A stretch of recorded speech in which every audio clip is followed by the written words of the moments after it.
अस्सलाम वालेकुम वीरों की हाल है तबीयत से ठीक है। मैं मोहम्मद अमजद, तुम देखते पे हो Amjad tractor motor YouTube channel. दोस्तों वेलकम करता हूँ अपने YouTube channel Amjad tractor motor से। वीरों आपका वीर अमजद अपने मेरा मसला क्या है जी। ब्रस MT-50 1998 model tractor for sale आ। सारा सामान बहुत अच्छा टोटल जेनवन ट्रैक्टर है जी। तो बिना टाइम वेस्ट की वीडियो करना स्टार्ट मुकम्मल फार्मेशन तमाम वीरों के साथ शेयर करता हूँ। बैक साइड तो वीरों कोठे की कंडीशन वगैरह वेख सकते हो, ठीक है। तो दी फ्रंट बंपर तो कंडीशन वगैरह वेख सकते हो। बैक कोठे की कंडीशन सूरत थोड़े सामने है। बहुत सोहना ट्रैक्टर 1998 मॉडल है, लेकिन ट्रैक्टर बहुत ही रहा है, ठीक है। तो यह होक भी नाल लगी, होक बंपर अच्छा सारा सामान लगा हुआ आपको साथ मिलेगा। बाकी शो द कलर वगैरह माशाल्लाह वेखो बहुत सोहना ट्रैक्टर है जी। जिन्नी तरीफ कर लो उन्नी थोड़ी आ। तो वेख सकते हो दूसरी साइड तो वीरों का जो हाउसिंग है, हाउसिंग 93 मॉडल का पिया जी। हाउसिंग दादा जो पार्ट गया, थ्रेड आ गई है।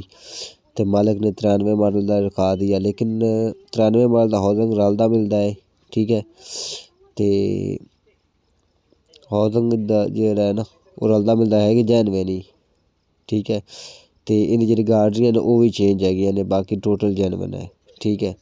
तो बाकी आपसे मेरी रिक्वेस्ट होती है कि वीडियो अच्छी लगे वीडियो को लाइक कर दे करें। अगर हमारे चैनल पर नए चैनल को सब्सक्राइब करके साथ दिए घंटे के बटन को ऑन कर दें, ताकि आपका भी जिस वक्त वीडियो अपलोड करें सबसे पहले मेरे वीडियो तक पहुंच सके। वीरो 1998 मॉडल सला स्टार्ट गेस चंगा है, इंजन का भी चंगा है, क्रैंक हिंदी आदि जेनवन। तो बंपर चंगा लगा है, सोहना सला स्टार्ट गेस चंगा चंगा ट्रैक्टर है जी।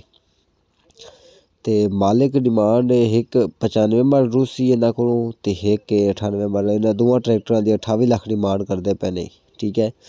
इस भाइयों को दो ट्रैक्टर है ने, एक 98 मॉडल है तो एक 95 मॉडल रूसी है।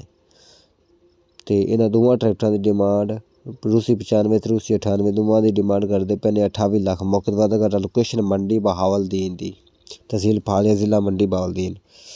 तो मालिक रब्ता नंबर डिस्क्रिप्शन में आवाना हो, तो इसका मतलब ट्रैक्टर सेल हो चुका है। अपने वीर को इजाज़त दे, मिलते हैं इंशाल्लाह ताला सुबह वीडियो। अल्लाह हाफिज़। पाकिस्तान जिंदाबाद। अपने भाई को ऐसे सपोर्ट करते रहें। अल्लाह हाफिज़।